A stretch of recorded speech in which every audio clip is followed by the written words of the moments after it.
Good morning, LinkedIn Live. How are you doing? Happy Friday if you're watching this on the live, or thank you for joining if you're watching on the replay. We're going live actually. I always forget to say this time.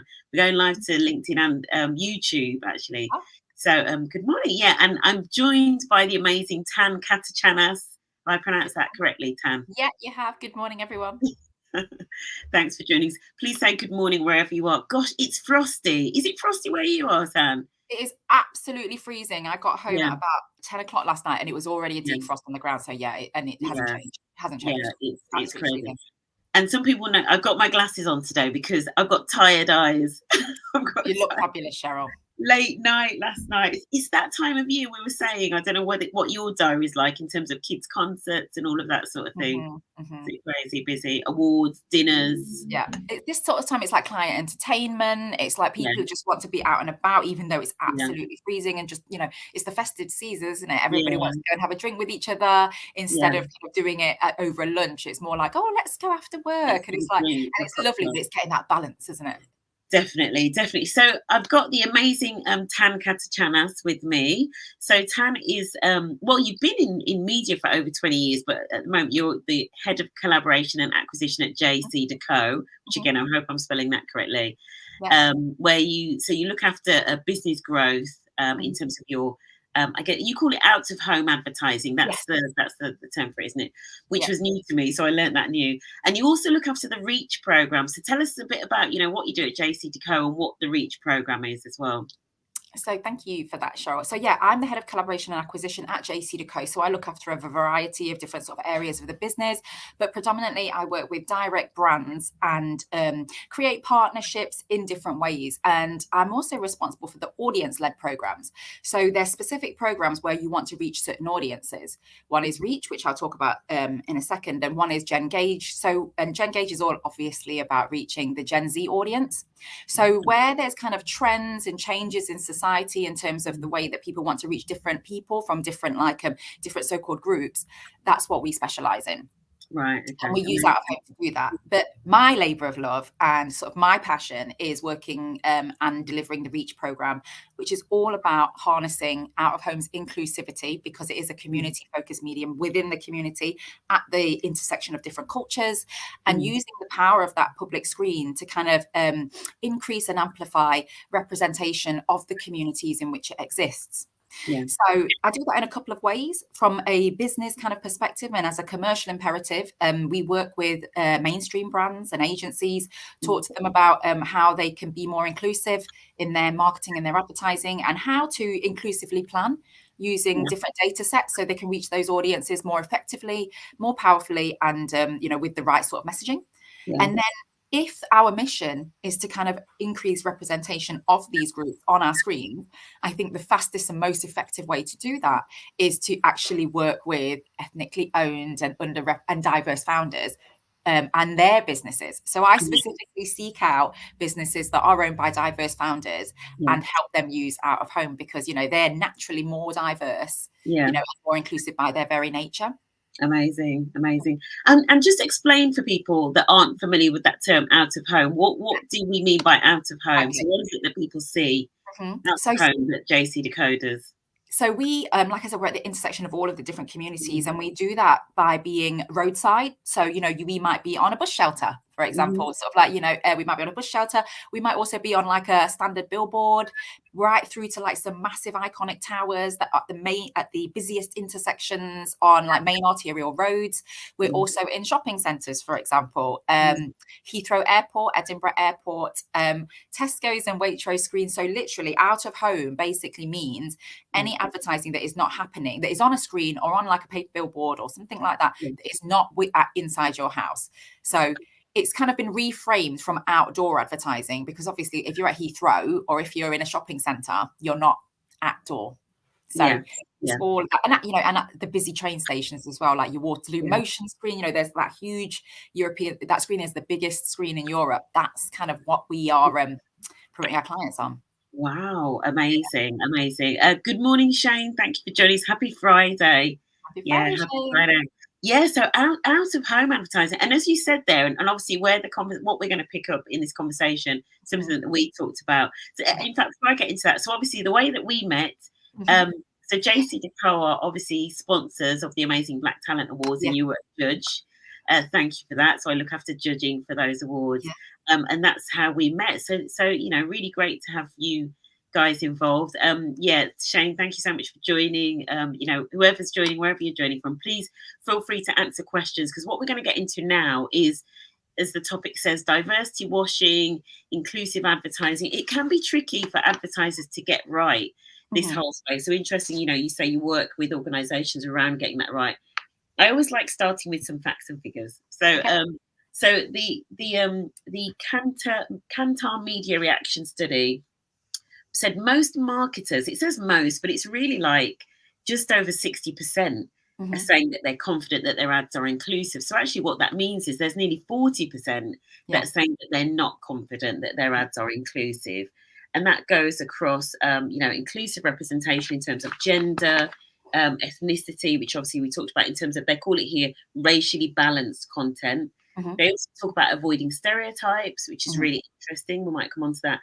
And also whether or not the ads, the area that was lowest was whether or not the ads contain sexual identity representation, which is quite a complex topic. And if we've got time, we'll get on to maybe why people feel less confident, because that was half the score of the other ones. That was only like about 35% level.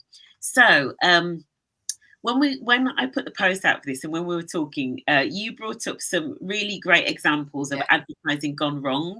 So let's just talk about one or two of those, what it can lead to, and why that's maybe actually made some advertisers almost like scared and not knowing what they can or can't say. Yeah. So, I mean, the ones that we kind of touched on were H&M's The Coolest Monkey in the Jungle.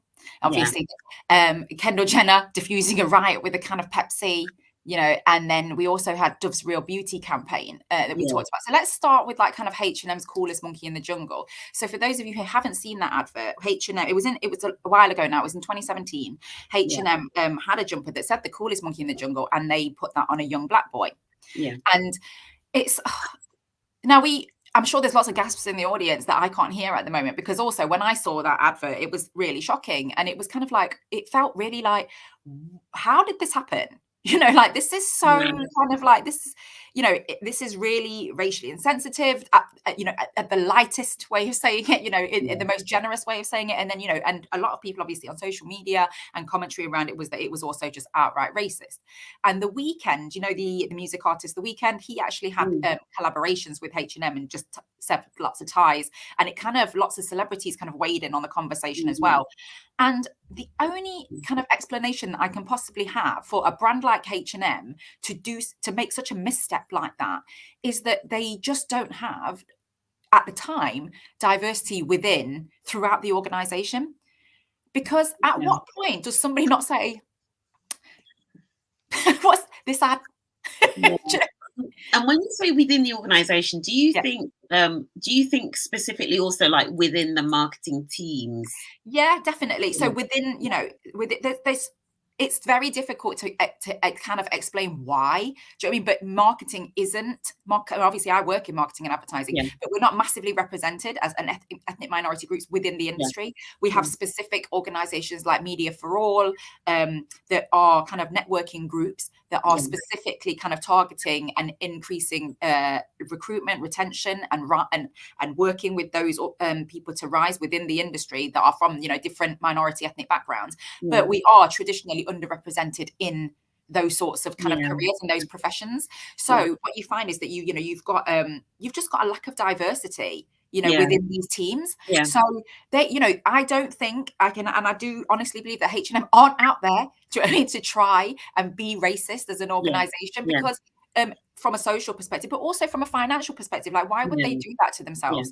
It's just, as you say, it's just a blind spot. And actually, and what you said there in terms of, it's not just, it's the marketing teams is probably where it starts, and you'd hope that somebody would pick it up. But if they haven't got diversity there, but then, as you say, it's then as it goes up the chain and gets approved, because something like a TV ad, that has to go quite high to get approved, right? Yeah, So loads and loads. right, all of that chain that it's gone up to, right to the board, Yeah. there's probably just not somebody in there that is from an ethnically diverse background to spot it and even put that lens on and say, oh, hang on a minute, and that's why it gets through, doesn't it, I guess? And that's exactly it. That's exactly what I think it is. Like you said, there are so many, there's so many people within an approval process, not just, and there's external people as well. Yeah. So there will be, for example, the CMO, but chief marketing officer, the marketing director, the marketing manager, all those people, design, the photography, all of these different people. But there will also be an agency. Yeah. I mean, there'll be a media agency as well. Yeah. And so it just goes to show, doesn't it, that if there isn't, at what point here, did somebody not say, I know it's a cute jumper or something, cheeky monkey or something, or cool monkey. Do you know what I mean? It's like, we all say that. I call my son 12 all the time. And I would have probably bought that jumper. Yeah. Like, I know that you probably wouldn't have bought that jumper and put it on your son. It's just like, because it's so so racist because of all the legacy, footballers and what have you. It's wrong, isn't it? But the fact that you would think, but if you think about that was in 2017 to now, significantly different landscape. Yeah, and you would imagine that it wouldn't happen now. Yeah. Right, you would imagine. However, when was the Dove campaign? So the Dove one, so all of these examples are quite old. So the Dove one was also 2017. So the Dove one, again, was where, different ladies were putting on cream and they were morphing into different races. So so what they were saying was that, obviously Dove is right for every skin. Yeah. Yeah. Right. So, and I'm sure, everybody can use Dove cream. And the thing is, I'm actually quite a big fan of Dove in terms of their advertising, their marketing, because they are really pushing real beauty. Real beauty, you see models, they were very pioneering, weren't they, in terms of representation of women of all sizes. Yeah. Yeah. And not just the stuff that we see here. A lot of people don't realize that actually in different markets, what Dove are really good at is having their finger on the pulse on what's important and what's happening from a social perspective in their respective markets. Right. So there was an anchor, for example, in Canada. This is quite recent, who accused the network that she worked at of firing her. One element of it was because she wouldn't dye her hair, and she had grey hair, and she's been with the network for 25 years. Wow. And within days, Dove jumped on that and did a campaign with her where it was kind of like, where people grade themselves out, their hair. So, you can just have your grey hair out. As women, we don't have to follow these ideal beauty standards and pretend that we are a certain age, or that only young people can be beautiful. Yeah. Right. So it's kind of like, and Dove always advocate for like unrealistic beauty like kind of trying to, reverse unrealistic beauty standards, or like raise awareness, dispel it. They'll do social media campaigns to kind of encourage young women and to raise awareness that young women are impacted by social media and how significant that it affects them, the impacts, the significance of the impact. So Dove there, again, it was a case of, I think it was like a black woman was like moisturizing herself, then it became a white woman after she'd used it, and then actually became an Asian woman after that. But it's kind of like, that again, would it have been different if the order was different? Yeah. What are your thoughts about, because, and these things these faux pas do happen. And there is this thing, because you said, as we were sort of like thinking about doing this session, you talked about the fact that it's actually made some people quite scared. So we'll get onto that. But I want to get your thoughts on when something like that happens. So if somebody just put out some advertising or something, and all of a sudden, they've maybe been insensitive to a particular group and it blows up, what should they be doing afterwards? Have you got views about how they should tackle and face into it? I think, what is really difficult, I think, for brands, for people, anybody who's in kind of the public lens, is that our society has become extremely polarized, hasn't it? Like, there's no gray anymore. There's no like kind of sitting on the fence or being a little bit in the middle. It's like, this cancel culture, like you said, it's like everybody can make a mistake. And this is not me forgiving, organizations that have not done the research, because, they don't, in this day and age, with the access to information and the amount of like consultancies, that like are available and they're out there advising, it's their day job, you know, there's specialists. I don't really think there's that many excuses anymore. However, I think that, like anything, you have to own, do you know what I mean, what your mistake. Yeah, exactly. You know, and I know they apologize. You know, of course, the first thing they do pretty much always is to apologize, which is the right thing to do. But I think what people want to see is the steps that they're taking to rectify it. And not just like say, oh, you know, I'm really sorry, that was not our intention. You know, we never want to hurt these particular audiences, because I'm pretty confident that it wasn't your intention. Yeah. Yeah. Do you know what I mean? I don't think every brand is like far left or massively racist or massively homophobic. Do you know what I mean? Or like, you know, inherently nasty. It's like, so it's kind of like, yeah, but you know what? I'm sure your owners or your board is getting paid, or like, you know, your shareholders are like, you know, reaping the benefits, right? So if you can pay them, you can pay for, do you know what I mean? Like the advice to get it right. Resources, the resources to get the right advice. And that's what they should tell us they're doing. You know, what are we doing to make sure this was our intention? We want to make sure that all, you know, that we have clothes, that everybody can wear our clothes. Do you know what I mean? That we are a brand for everybody. You know, we don't discriminate, that we want everybody to like be able to use our moisturizer. We do this much research into different skin types, whatever it is, you know, that they really truly believe. Be very transparent about that, and then very transparent about the steps that you're taking. Because I think that, you know, when somebody makes a mistake and they own up to it and then they change, that is extremely powerful as well. Yeah, it can definitely be turned around. It can. Of course it can, yeah. And in terms of you know, you talked about getting advice, and you're absolutely right. I mean, there are, you know, there are consultancies, you know, there's advice everywhere in terms of in this space. And we'll go on to actually, as we finish off, we'll talk about where companies can get this advice from. Even in the short term, you know, if they haven't got diverse marketing teams, you know, what it is that they can do, etc. So one thing that you mentioned was about data.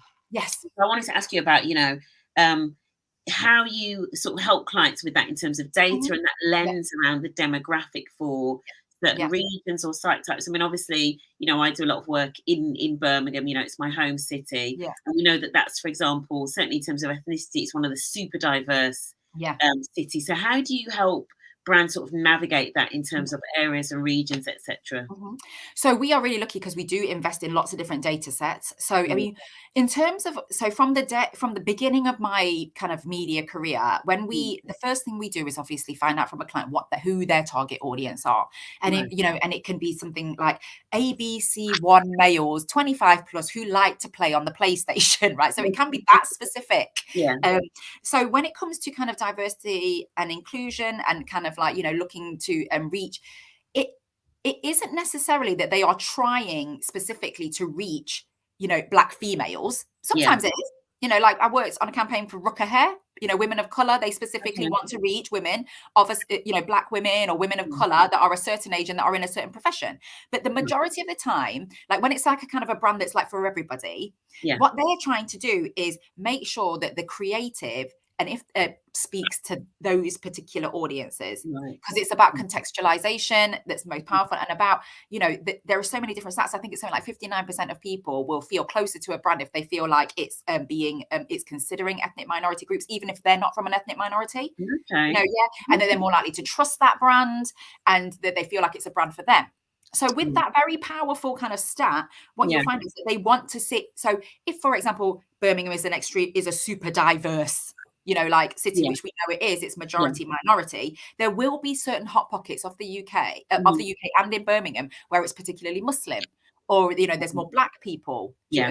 So if you have a piece of copy, you have a product that, you know, that we know indexes very highly for that particular audience, and we digital at home, why don't you use that copy in that area? Different language copy. For example, as well, in different areas of the UK where we know that, you know, the second highest spoken language is, I don't know, Punjabi or something like that. Because the thing is, the idea is about making people feel seen, you know, and making people feel like, you know, oh, you know, that's an advert for me. And then all those stats that I said about feeling close to, you know, that particular brand. So we're lucky that we have things like census data. And the census data will tell us, you know, like all of the information that you put into the census, but it will show you, like I said, areas. do you go really granular with that data? Because I guess if you're doing out of home, you must take it much closer than city. Yeah, you go into like regions and stuff. Yeah. So what we need to remember about out of home though is that it is a broadcast media. So it is very, so it is very kind of like we can go granular we can go to the borough level. Right. Do you see what I mean? We can go to the borough level. However, it is a one-to-many medium. So it's kind of like, what we say is that out of home is the public screen and the private screen is mobile. And like the best way to be effective with it is to amplify them together and blend them together, because out of home will amplify the private screen. So the effectiveness of your private screen advertising will be, 10 times better, for example.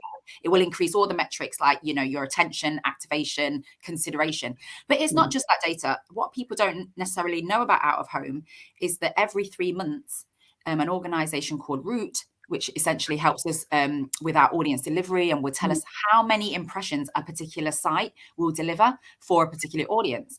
And that's a sample of about 20 to 30,000 people across the UK wearing GPS trackers.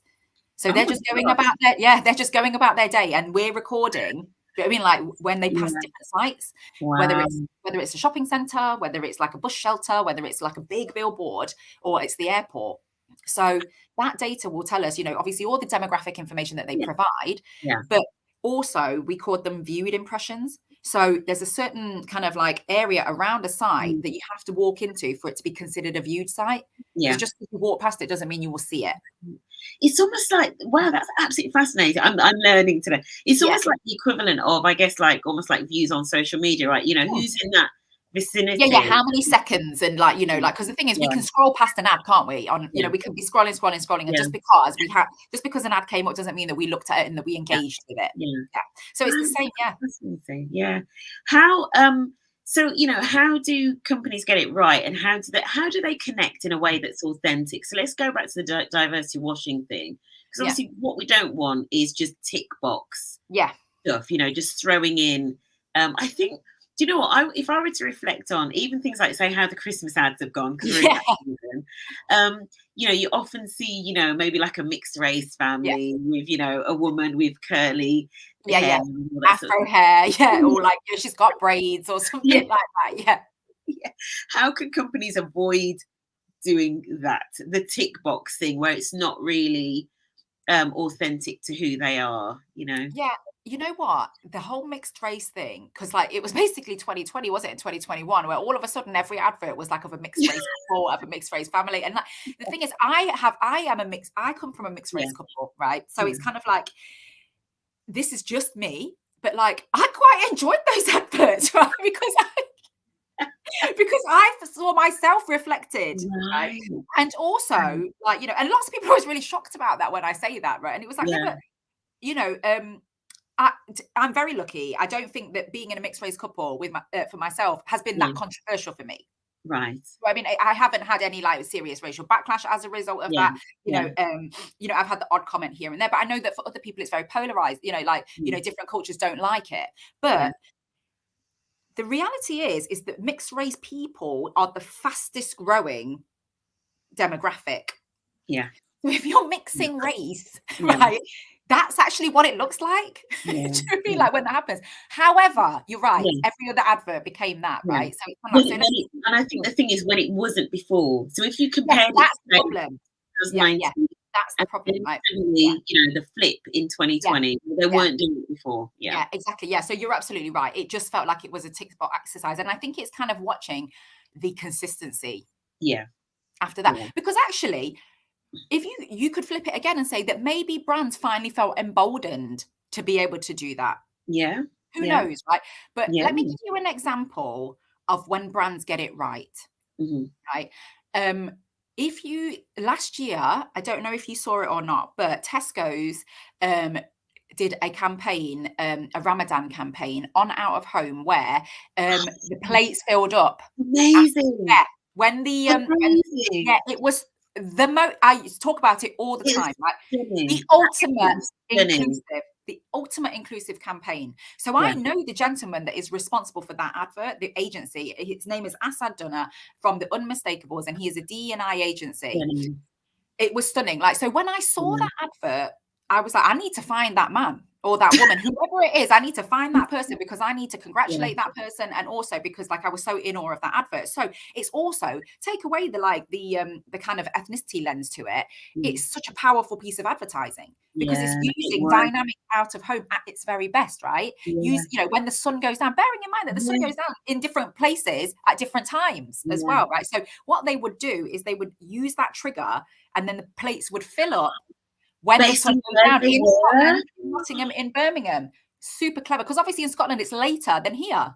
Yeah, that advert, if anybody hasn't seen that advert, it honestly, I saw it. Google it. Yeah. I saw it on a billboard, on like a motorway, but and we can talk about the safety of motorway billboards, but you almost couldn't take your eyes off it. Absolutely. Just, yeah, it was just amazing. Yeah. But let me tell you why. Not only was it obviously stunning in terms of visually, so clever in the way that it utilized contextual out of home and the levers that you can pull to make your campaign effective. What is super clever about it was that when I spoke to Asad about it, he was like, there is a lot of detail that goes into that advert. He goes, it's not just, oh yeah, the plates, fill up, which is obviously very clever. He said that they took advice from people within Tesco's, like their staff, as well as obviously externally, massive research into the audience, to the point that there are hands in the advert, holding the plates, and there is no nail varnish on those hands because this is Ramadan and there's lots of praying and ablutions that are going on, and so you would never have nail varnish on. It's Ramadan, it's not Eid, so the food that's on the plates was very specific. I mean, the detail that went into it was so impressive. It's like the gold standard, in terms of inclusive advertising. And imagine what that does to empower your team. Yeah. Your internal teams, right? Yeah. Which obviously Tesco is a massive employer, so it would be extremely diverse by its very nature. Yeah.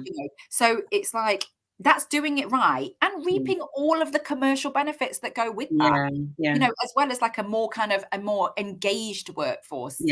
Somebody that feels proud about where they work, if they were a British Muslim working for Tesco, feeling so seen, and that's what happens when you do the research, you do the marketing. Yeah, and as you've described it there, the Unmistakable, I think I had somebody on from the Unmistakable. I'll have to get them a shout out in the comments on this, because that is such a great case study of, you've used an external agency, which is great. Obviously, a lot of big organizations do, but then they've also worked hand in glove with your internal staff. Yeah. Seriously good. That's so good. What do you want to see? How do you celebrate? How do you observe Ramadan? It's like it's exceptional. It's exceptional. So so the power, knowledge is power. Yeah. And then, I sort of talked about, what advice would you give to clients, maybe, where their internal team or their own internal diversity doesn't match those of their end consumer base? Is there anything that they can do in the short term or the long term to get those diverse perspectives in the ideation, I guess? I think that, it's really important to do that outreach work in terms of trying to diversify your workplace, whether, so that the sources of there's so many kind of like schemes out there, with, the Black Talent Awards with Evansfield's Careers, where, we have specialist recruitment consultants and agencies that are trying to work with different underrepresented groups and get them into the workplace, because there's a lot of organizations that will say, oh, where is the talent? It's like, well, it's everywhere. Do you know what I mean? But you just need to change where you look for them. So I would definitely say that, get your pipeline and your succession planning, get that right, make the effort, to diversify absolutely, your workforce. That is, really, I think that's extremely important. And like you said, I know that it's a big job when you are, when you have very specific type of workforce for whatever reason, but ultimately that diversity that Tesco's had breeds that kind of success, because live your values. And my biggest, something that like a gentleman called Kian Bakhtiari said to me, he is the founder of The People, and it's about Gen Z change makers changing the world. And he says, people need to, organizations absolutely need to create with and not for. Interesting. That almost that co-creation. Co-creation. So I talked about Rooker Hair. I was lucky enough to do a campaign for Rooker Hair, and they call their customers their co-creators. Isn't that interesting? They put it out there on the Insta, they put it out there on social, and they say, ladies, what do you want? That's so interesting, isn't it? Even just as you say, just reframing how you see your customers and what it is that you're doing with them rather than for them, right? Yeah, exactly. And that's the thing. I want people to, like, if you're going to create for me, I want you to listen to me. Yeah. Everybody likes a bespoke service. So, and that's the thing. It's, let's get off our pedestal thinking that we know what everybody wants, because we don't. Yeah. Amazing. Any other sort of like short-term tips that you want to leave anybody with as your final word in terms of what people should be thinking about on this agenda? What can they do? One thing they can do to make a difference now? I think that it's about looking beyond yourself. Constantly looking beyond yourself and just thinking about, like, take that advice. Have the conversation. Don't be afraid to have that conversation, because like, I know that, like, that question, where are you from? It can be very polarizing. I think that, like, it's about perspective, and your perspective is absolutely shaped by what you look like, where you're from, and all those things. Just get that perspective, frame it in the right way. What do you think? The one thing, and I'm going to add on to that as well. The one tip I'm giving to quite a few companies in this space around anything to do with, suppliers, partners, external stakeholders, customers, etc., where you've got staff networks, and most big companies have got staff networks or employee resource groups, as you call them. Use those groups. They want to get involved in real work, right? They don't absolutely come and have a bit of a moan about what's going on. They want to get involved in real work. So use them as your focus groups for testing things like your advertising and getting involved really early on in those design things. They're a fantastic resource for things like that. You're absolutely right, Cheryl. The ERG groups are invaluable, because the thing is, nobody joins an ERG group to not make an impact. Exactly. They want to be the change that they want to see in the world. So, you're right. Tap into those ERGs and nurture those ERGs. Perfect. All right, Tan, I'm going to let you go because I know that you're feeling slightly under the weather. So thank you so much for these nuggets. Absolutely amazing. And shout out to those couple of examples that you mentioned, Rocker Hair, small business, and also the Tesco Ramadan ad, unmistakable. So I'm going to tag them and shout them out in this. They're amazing. Oh, thank you so much for having me, Cheryl. I've really enjoyed chatting to you today. No worries. Thank you. And thank you, everybody, for listening. If you're listening live and on the replay as well, we'll see you soon. Have a great weekend. Bye. Bye.